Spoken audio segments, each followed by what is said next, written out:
Olá, pessoal, sejam bem-vindos a mais uma aula. Hoje a nossa aula é sobre TOD, transtorno opositor desafiador, né? Também eu acho que é um dos transtornos que mais vocês têm dificuldade, né? Pelo que me foi passado, né? Em relação a como promover adaptações, ou fazer intervenções no sentido de incluir alunos, né, com esse transtorno. Porque é, de todos os transtornos que nós estamos falando aqui, talvez esse transtorno dê uma conotação mais de dificuldades comportamentais, né? Mas a gente vai ver estratégias, né, que são adequadas para crianças com transtorno opositor desafiador, sempre pensando, né, individualmente, ok? Vamos lá, né? Vamos começar, como sempre, descrevendo o transtorno, né? Talvez eu já tenha falado em alguma outra aula do porquê que eu coloco sinais e sintomas, né? Mas se eu não falei, vou falar agora, né? Por que que eu coloco sinais, né, e sintomas? Bom, sintomas os sintomas são aqueles descritos pelos manuais diagnósticos, né? Então, o DSM ou o CID. Então, eles estão lá descritos. Sinais nem sempre estão descritos, mas são características que comumente a gente observa em indivíduos com um determinado transtorno. Então, eles podem não estar descritos, mas, né, são indicativos, eles podem nos ajudar a chegar à conclusão sobre algum transtorno, certo? Por isso que eu coloco sinais e sintomas. Tem algumas coisas que eu descrevo aqui, por exemplo, que não vai estar explicitamente descrito nos manuais diagnósticos, ok? Então, vamos lá, né? Quais são os sinais e os sintomas do TOD? São frequentes explosões de raiva, né, irritabilidade, desobediência, né? Eu coloco desobediência porque é um termo usado no senso comum, né? Então, ai, nossa, essa criança é muito desobediente. Então, é a sensação de que é uma criança que desobedece o tempo todo, né? Se recusa a cumprir regras, é uma criança, um indivíduo que argumenta constantemente, tem dificuldade em lidar com frustrações, e o comportamento normalmente é vingativo e provocativo. E aí, né, eu acho que é importante a gente mesmo fazer uma distinção entre o TOD, né, e um comportamento de birra, né, ou o que normalmente, né, não sei como se diz, é falta de limites, né, ou é uma criança, entre aspas, mimada, né, são características que são sintomas, esses do TOD, que provocam mesmo, né, significativamente alterações na qualidade de vida desse indivíduo, dessa criança, né? O TOD, ele é um transtorno da infância e adolescência, né? Não existem adultos com TOD, não que tenha cura, né? Mas o nome muda, né? Para quando esse indivíduo cresce. Mas então, a diferença né, é uma alteração significativa na qualidade de vida. Por quê? O TOD faz com que, normalmente, os pares, né, os colegas se afastem ou passem a ter medo daquela criança, porque as explosões de raiva são sempre muito inesperadas, né? Então, prejudica as interações sociais, né? Prejudica os vínculos afetivos, até na questão pedagógica, né? Porque são crianças que se frustram com muita facilidade, são mais intolerantes ao erro e acabam desistindo mais, né? Ou emitindo mais comportamentos de fuga em atividades que são mais difíceis, que consideram, né, mais difíceis. Então, é um transtorno que, apesar de parecer comportamental apenas, né, ele afeta todas as áreas, né, da vida daquele indivíduo. E aí, né, eu fiz questão de colocar aqui o ciclo do TOD, porque é muito comum, né, a gente fazer intervenção no TOD, né, no momento errado. Então, normalmente, como é que acontece uma crise no TOD, né? Existe alguma frustração, né, ou uma negação no ambiente, não, você não pode fazer isso, ou essa criança ela não consegue atingir o objetivo dela. Aí vem uma explosão de raiva, né, um comportamento agressivo, a necessidade de causar dano ao outro, e normalmente as pessoas fazem intervenção nesse momento, o que não é adequado, né? Porque se a gente voltar lá, né, tem aqui a argumentação constante, né? Então é algo que é satisfatório. Então imagina você fazer intervenção no momento em que a criança está tendo uma explosão de raiva, um comportamento agressivo, e aí você começa a argumentar com essa criança, tentando sensibilizá-la, né, fazê-la pensar como o outro se sente, mas nesse momento ela quer causar dano ao outro, né? E aí você entrar num embate, numa discussão, isso inflama, né, o comportamento da criança, porque é satisfatório para ela estar num embate, é satisfatório para ela argumentar.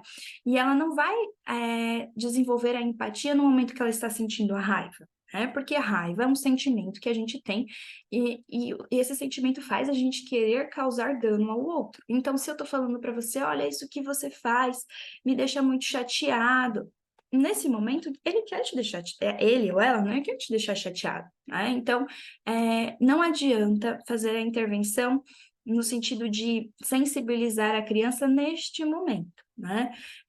Nesse momento, a gente tem que conter danos, né? Então, evitar que ela se machuque, evitar que machuque o outro, mas evitar muita sensibilização, muita mobilização do ambiente, para que essa criança não tenha percepção de que o comportamento explosivo dela controla, domina aquele ambiente, certo?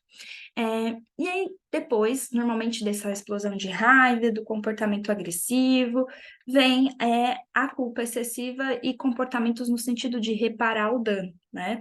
Então, por exemplo, a criança pediu um brinquedo, a mãe disse não, e aí ela começou a chorar, chorar, chorar, chorar, ficou muito irritada e bateu na mãe, né? Enfim, a mãe começou a argumentar, e ela falou que odiava a mãe, que ela era uma péssima mãe, enfim, né? Aí essa criança passa um tempo, né? Vem um choro, né? Excessivo, um choro intenso, e comportamentos reparadores, ai, mamãezinha, eu te amo, beijo, beijo, beijo, né? E abraça e beija, enfim, né?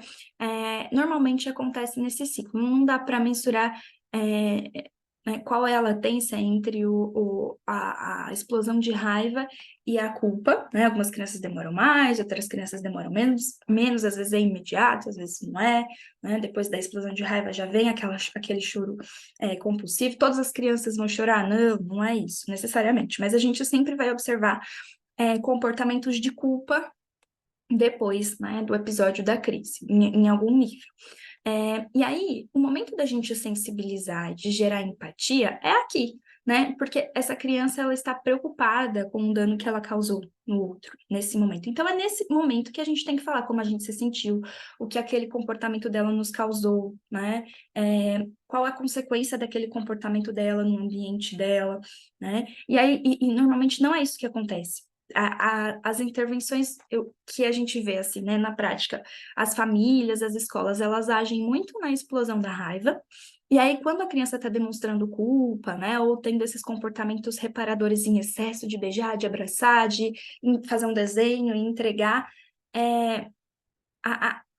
os pais ou a escola mesmo quebram, né, então, ai, tadinho, né, como sofre, e de fato ele sofre, né, essa criança sofre, mas, e aí não é conversado com a criança sobre o que ela fez, porque você não quer mais gerar mais um mal-estar para ela, ela já tá sofrendo, não vou falar para ela que eu fiquei magoado, né, que esse tipo de comportamento faz com que talvez o amigo se afaste, mas é nesse momento que a gente tem que fazer isso, né, então, até demonstrar, né, para essa criança que esse comportamento gera uma consequência no sentido da criança vir te abraçar e te beijar insistentemente, você fala, olha, filho ou filha, né, olha, meu aluninho, eu gosto muito de você, né? Eu gosto quando você é carinhoso comigo, mas agora eu estou chateado e eu não quero conversar com você até eu melhorar, né? Porque eu não quero ser grosseira com você, eu não quero ser fria com você, então eu preciso do meu tempo, né? Esse tipo de movimento faz com que a criança entenda que aquele comportamento dela gera uma consequência diretamente relacionada ao comportamento dela, né? Então, por isso que é importante conhecer esse ciclo do TOD para a gente não fazer intervenções no momento errado, beleza? E aí, que tipo de adaptações a gente pode fazer, né, no contexto escolar para incluir da melhor forma possível um aluninho com TOD, né? Então, oferecer instruções claras e concisas, utilizando linguagem simples e direta. Vocês provavelmente observaram que tem essa recomendação em todos os transtornos, né? Mas talvez a função em cada um deles é diferente. Nesse caso, né, é para evitar que a criança encontre brechas, né, para burlar a regra, né? Então, quanto mais claro você menos brechas você dá para que essa criança encontre saídas ali para burlar, né, a regra exposta. Utilizar, então, recursos visuais, como gráficos, tabelas, imagens, para auxiliar na compreensão e organização das informações, né? Então, também ajudam, né, a se manter ali na tarefa e evitar frustrações.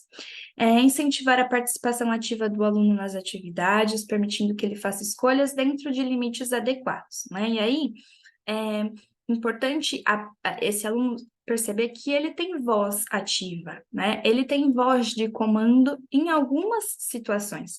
E essas situações precisam ser delimitadas pelo professor, né? Ele precisa entender que tem coisas que são negociáveis e coisas que são inegociáveis, né? E aí, é, é, utilizar essa dominância do aluno, né, com TOD, de forma produtiva. Então, ele ser o líder do grupo, ele vai comandar o que cada um vai fazer, como cada um vai fazer, né? Dividir as tarefas, ou ele vai ser a pessoa que vai falar lá na frente, enfim, né?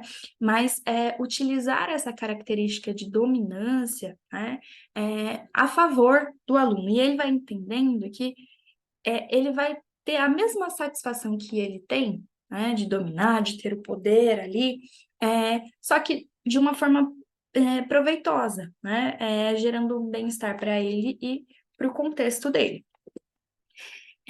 Variar os métodos de ensino, incluindo atividades práticas e interativas para manter o interesse e a motivação do aluno. Então, a gente evitar atividades muito repetitivas e que possam gerar frustração, né, para esse aluno, né? Fornecer suporte adicional, como tutoria individualizada ou recursos de apoio quando necessário, né? E utilizar reforço diferencial. O que é o reforço diferencial? É justamente a gente reforçar, né, ou numa linguagem para quem não é da área da análise do comportamento, a gente validar, a gente recompensar comportamentos que são bacanas, né?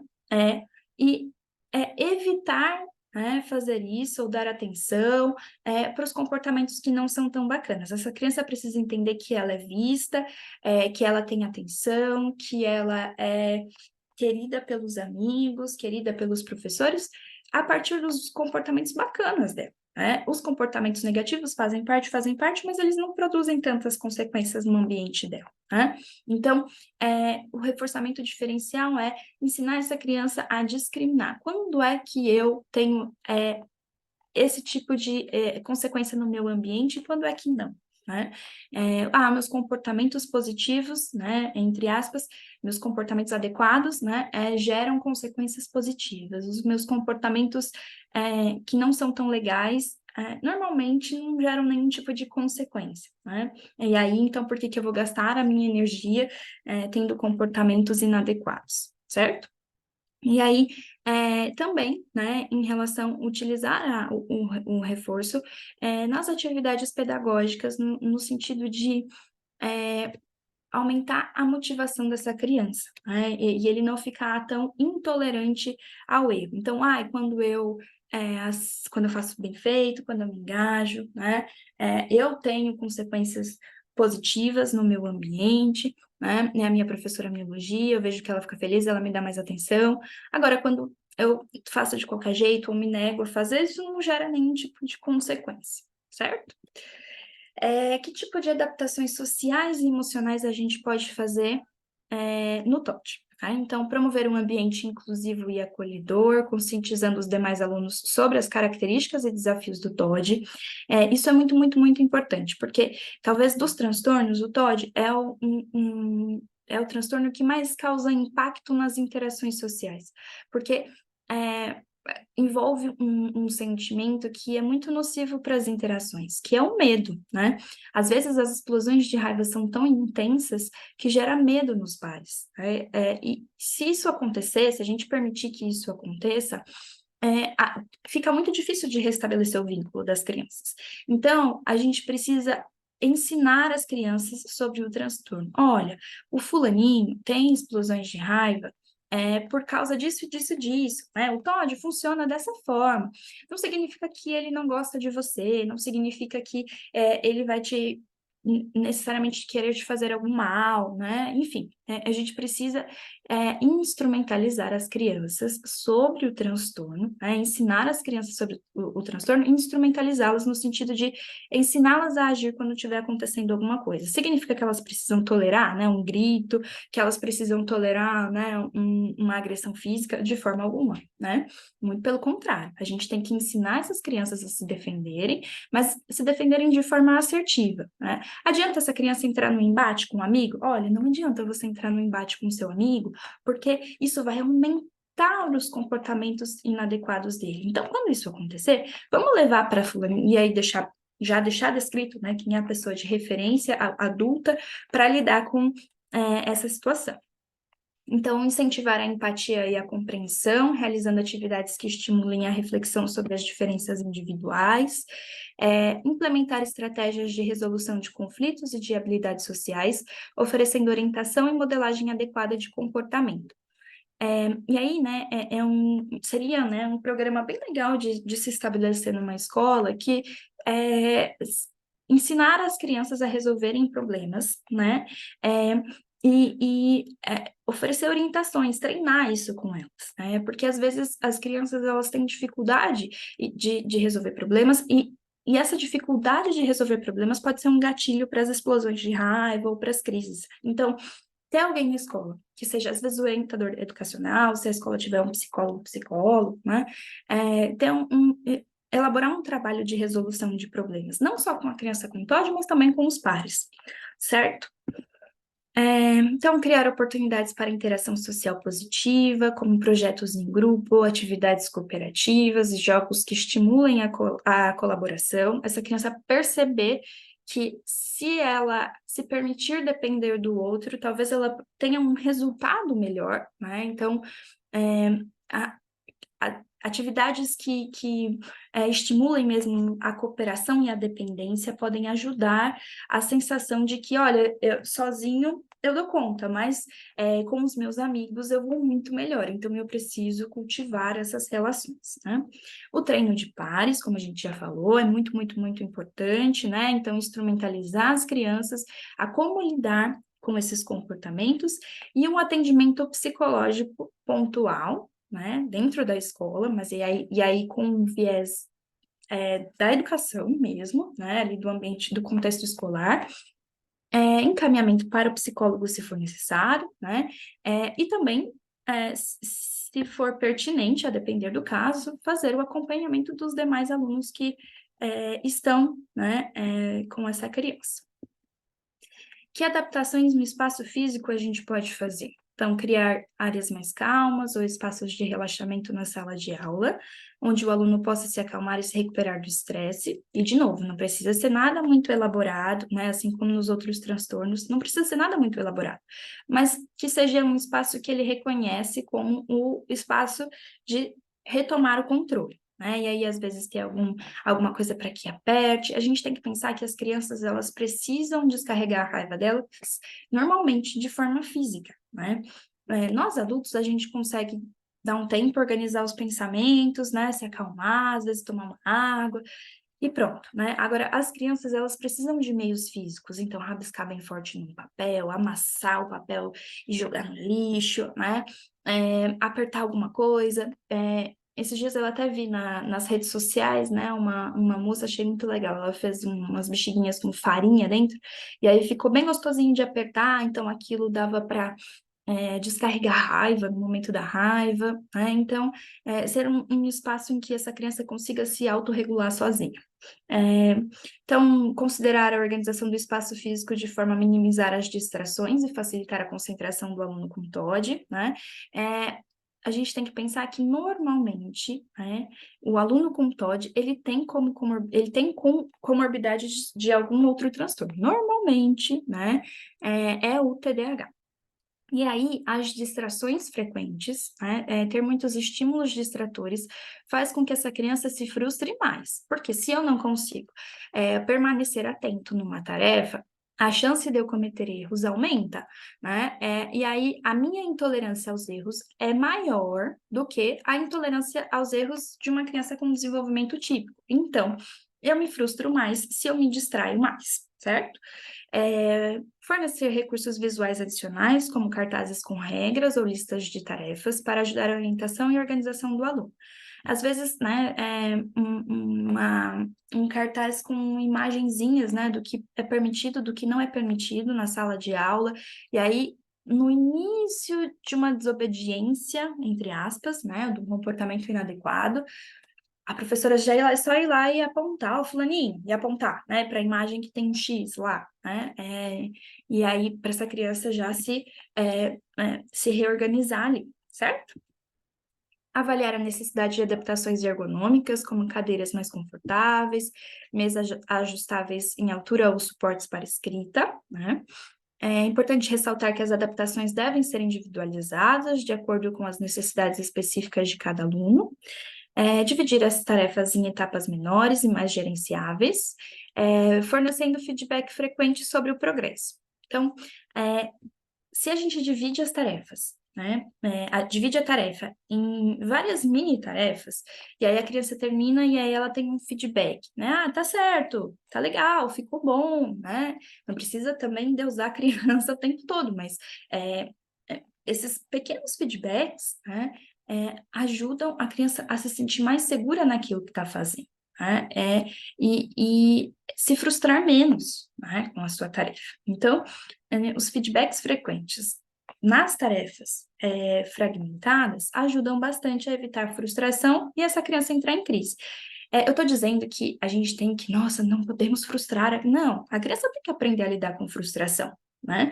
Mas a frustração em excesso, às vezes, desmotiva, né? Então, a gente precisa pensar em formas de não desmotivar essa criança.